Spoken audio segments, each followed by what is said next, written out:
Hello everyone, welcome to my channel. तो आज की क्लास आपके लिए काफ़ी ज़्यादा यूज़फुल रहने वाली है। जो आज की क्लास रहने वाली है, जो आज का टॉपिक रहने वाला है, वो हिंदी वर्णमाला का टॉपिक रहने वाला है। अगर आप किसी भी एग्ज़ाम की तैयारी कर रहे हैं, स्पेशली पेट के एग्ज़ाम की तैयारी कर रहे हैं, तो काफ़ी ज़्यादा यूज़फुल रहने वाली वीडियो है।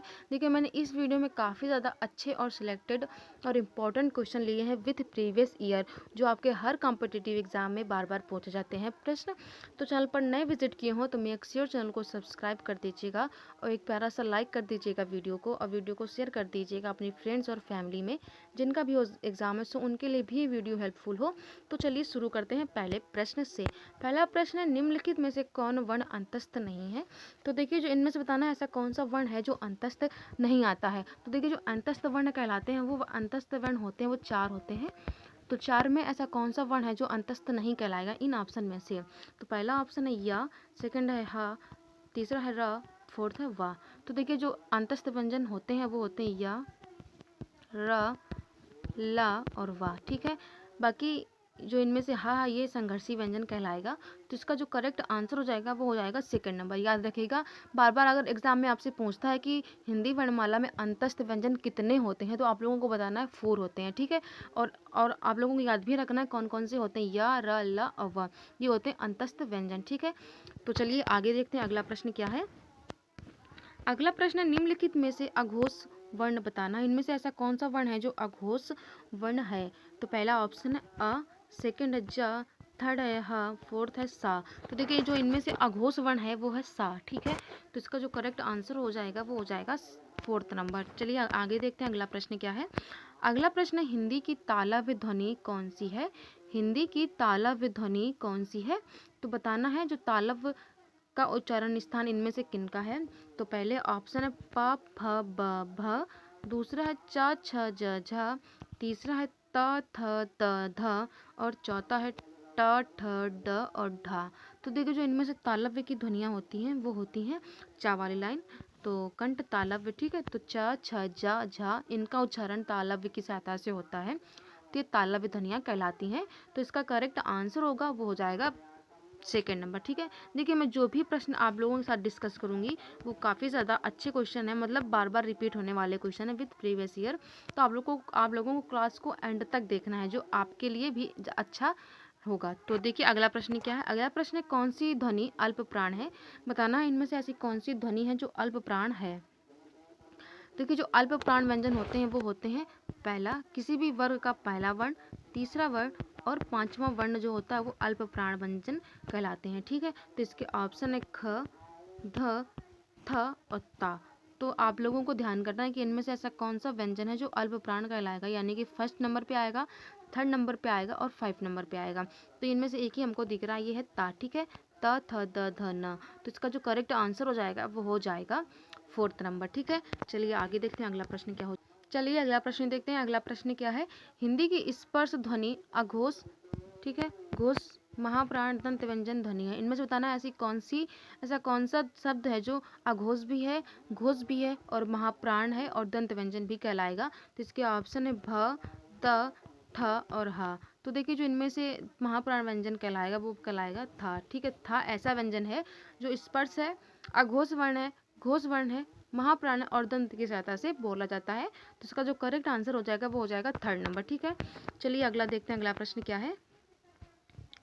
अगला प्रश्न है, हिंदी की स्पर्श व्यंजन घोष, महाप्राण, ओष्ठ ध्वनि है। इनमें से बताना है ऐसा कौन सा व्यंजन है जो स्पर्श भी है, घोष भी है और महाप्राण भी है और व्यंजन कहलाएगा। तो इसके ऑप्शन है भ, सेकंड है द, थर्ड है था और फोर्थ है हा।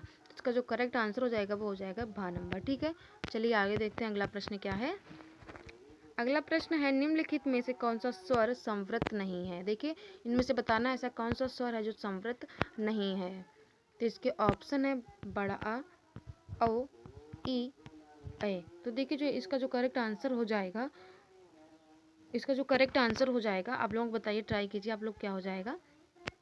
तो देखिए, जो इसका करेक्ट आंसर हो जाएगा वो हो जाएगा ई, ये एक संवृत स्वर है। तो इसका जो करेक्ट आंसर हो जाएगा थर्ड नंबर हो जाएगा। ठीक है, चलिए आगे देखते हैं अगला प्रश्न क्या है। अगला प्रश्न, हिंदी की मूर्धन्य ध्वनि कौन सी है? इनमें से बताना हिंदी की जो मूर्धन्य ध्वनियाँ हैं वो कौन सी कहलाती हैं। तो इसके ऑप्शन है प, फ, प, ब, म, सेकेंड है ता, थ, द, और थर्ड है क, ख, ग, घ, और फोर्थ है ट, ठ, ड, ढ।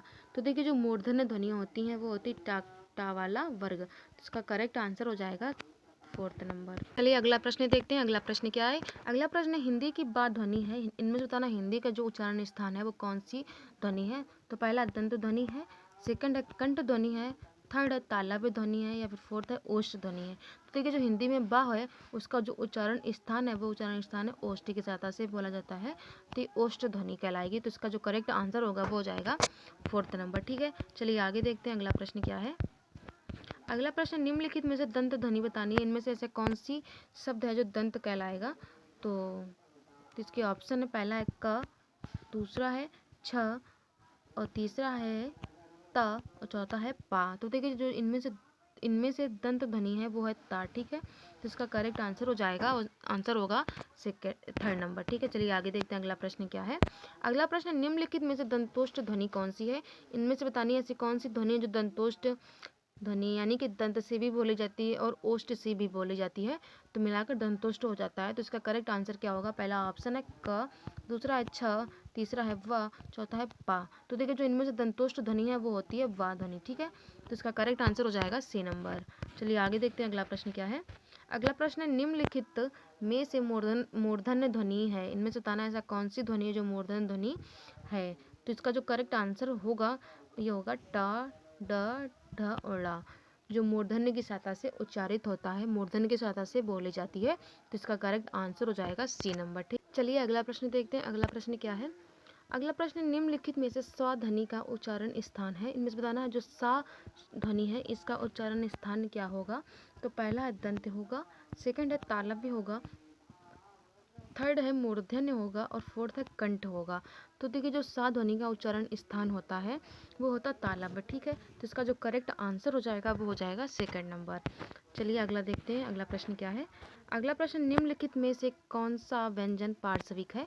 इनमें से बताना ऐसा कौन सा व्यंजन दिया गया है नीचे ऑप्शन में जो पार्श्विक है। तो इसके ऑप्शन है शा, झा, या फिर ला। तो देखिए जो पार्श्विक ध्वनि होती है या फिर कह सकते हैं पार्श्विक व्यंजन जो होता है वो होता है ला। काफ़ी ज़्यादा आने वाला क्वेश्चन है, काफ़ी ज़्यादा इंपॉर्टेंट क्वेश्चन है जो बार बार रिपीट होता है और बहुत ही इंपॉर्टेंट क्वेश्चन है, तो याद रखिएगा। तो जो पार्श्विक ध्वनि और पार्श्विक व्यंजन होता है वो होता है ला व्यंजन। ठीक है, चलिए आज का लास्ट देखते हैं। आज का लास्ट प्रश्न क्या है। आज का लास्ट प्रश्न, निम्नलिखित में से कौन एक संयुक्त व्यंजन नहीं है? इनमें से बताना ऐसा कौन सा व्यंजन है जो संयुक्त व्यंजन नहीं है।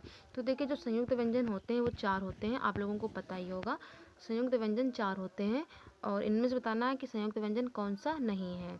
तो पहला ऑप्शन है शा, और दूसरा है छ, तीसरा है त्र, चौथा है ज्ञा।